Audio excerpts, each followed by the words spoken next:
Okay, testing, testing. We're gonna try this out.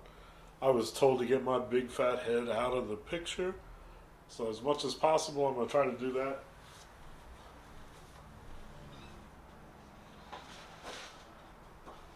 I'm gonna try, y'all.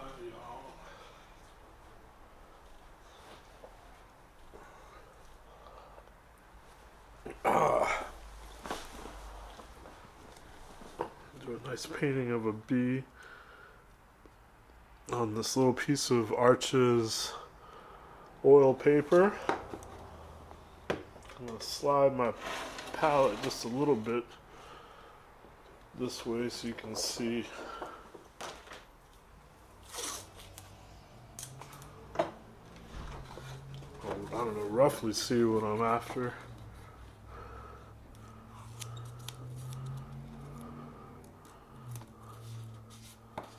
My reference I got from Mid Journey. Just a close up of a bee.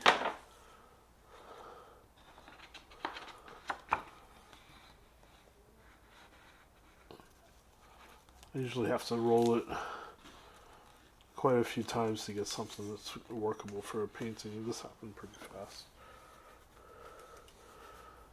It's enough to give me shapes to do my own thing with. And I think I have most of the colors that I'm gonna need for this. So let's see. Alright, yeah, that works. I got this scrubby little brush.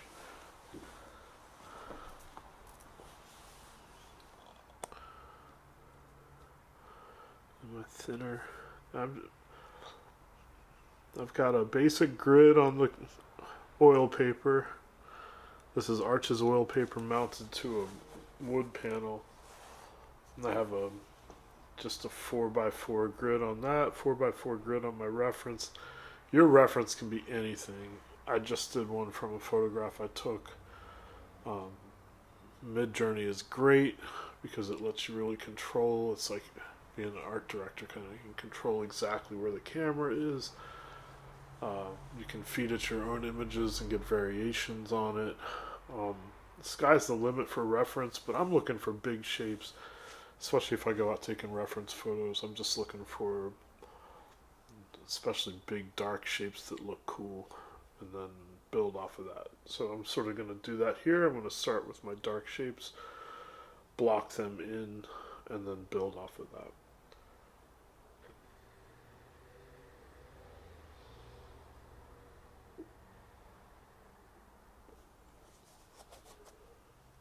This paper is super fast and forgiving.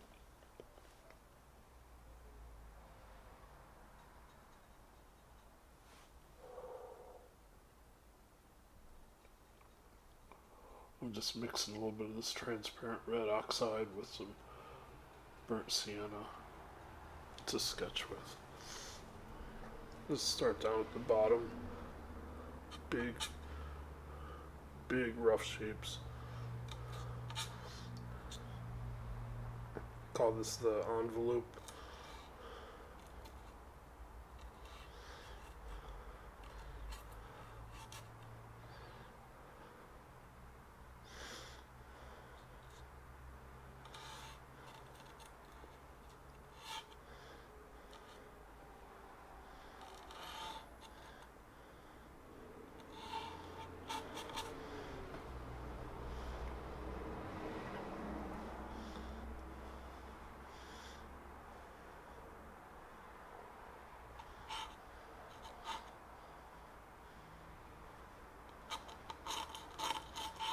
Hope that microphone is picking up that cool sound of the brush on the board. It's pretty nice working this way. No pencil drawing, just straight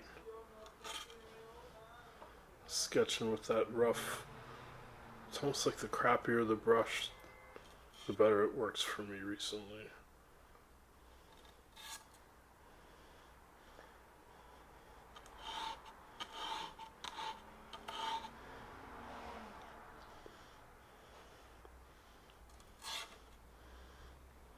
comes all the way up like that. I'm going to work on that envelope, try to keep from drawing too much detail on the inside, and just focus on that silhouette. And this paper is so white and that brush is so scrubby that any kind of little mark is there.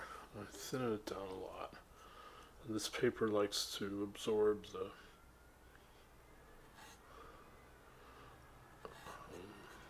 thinner.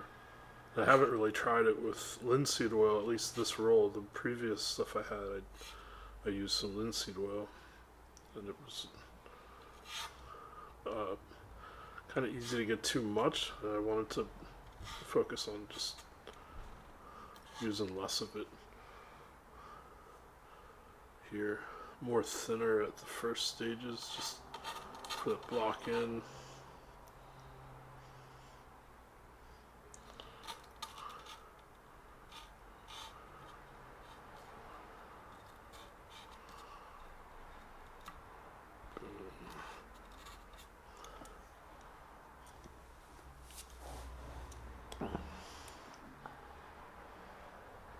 Let's keep that envelope going. Try to get all the way around before I delve into this inside shapes, because it really does make it easier to figure out the inside shapes when you have the outside stuff established. It's so tempting to get caught up in those inside shapes. I'm doing it right now. Doing it right now. Some of it you kind of have to do because you need to know where things meet up, where the shapes meet. But it's a bad habit.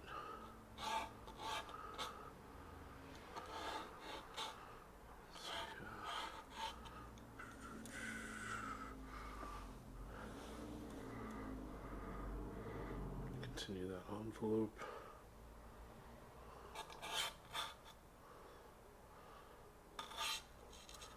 It's like there, up.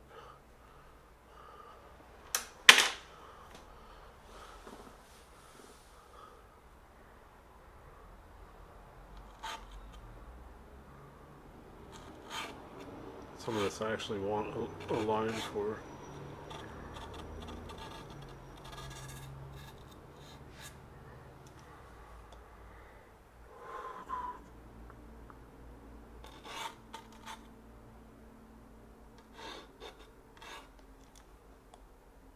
So quick. Oh, going to the inside again. So quick though, yeah. So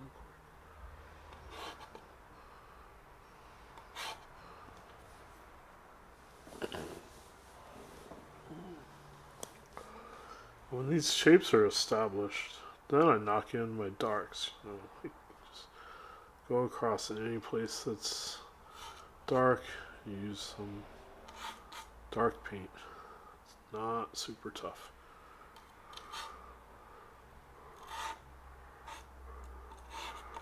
And get those values kind of right. I'm not staining this whole paper just because I kind of like this watercolor effect of the light just popping through the thin layers and bouncing back through. Is just beautiful to me. So I might be playing on advanced mode a little bit here. I don't know. Maybe not. That's a little too high. Maybe not. But you can totally stain this. You can stain it with acrylic. Just a thin coat. I don't know about that because I wouldn't want to mess with the absorbing properties of the oil paper. That's what makes this stuff really special. Nothing else I've ever painted with behaves exactly like this. It's very, very unique. So I feel like if I put down a layer, even a layer of oil, I would worry about, but especially a layer of acrylics, it would put up this barrier between the oil, the new paint, and the paper, thereby nullifying the whole point of the paper, which is this remarkable absorbent surface. So anyway, this is what's worked for me. It's just painting raw on top of it and just trusting it's going to absorb this, and I'm going to be able to paint back onto it darker as I build up. I'm just going to block in my mids in this warm, rich kind of brown. Not go to blacks immediately, just try to do a value study in these transparent reds and some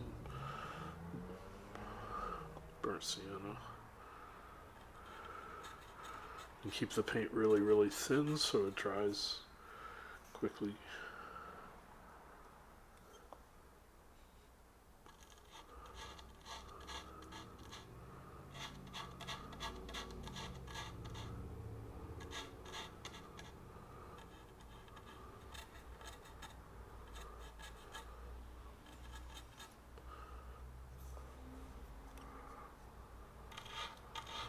I'm a little bit tempted to block in that background shadow, but I'm just not going to do it and trust it. Do it in the next pass.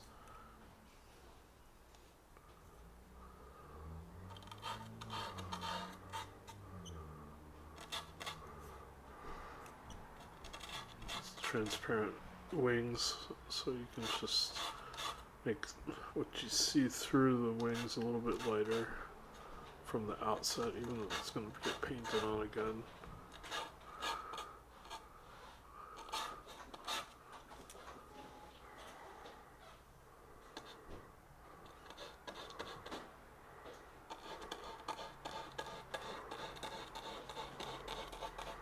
I think that's why I love this rough brush, is it kind of makes this graphic arts kind of line, just kind of like a real nice ink line.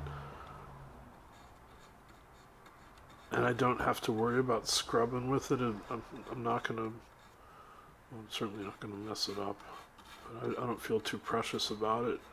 It's not for doing fine detail, it's for knocking stuff out. So it's like my brushes go through these phases of precious, fine detail brush at first, it's right out of the pack.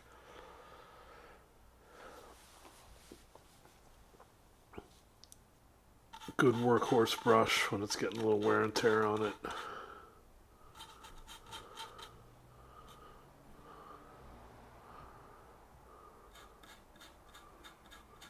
And then this phase where it's like, oh, that old thing, yeah. I remember it from all these other paintings that I did. Maybe it's not in the greatest shape, but it does serve a purpose. It does have a place in the lineup. And then eventually I forget a brush and the paint dries in it too much and I can't bring it back. And a little funeral for it in the backyard and move on to other brushes.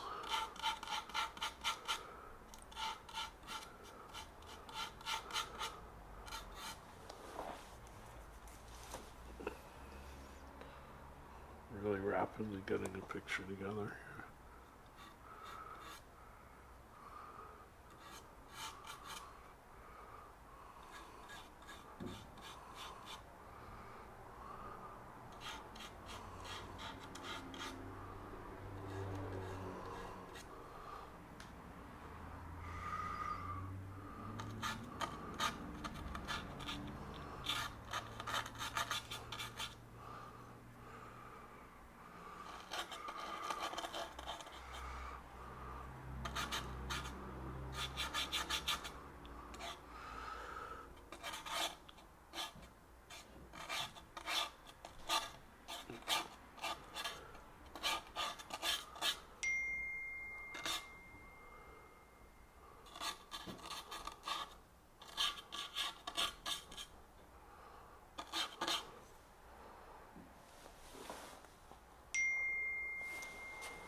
Alright.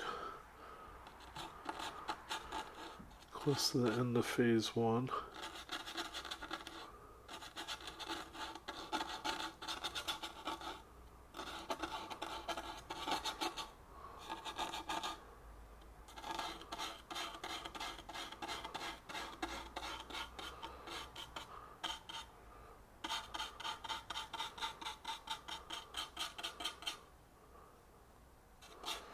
We'll come back and do phase 2.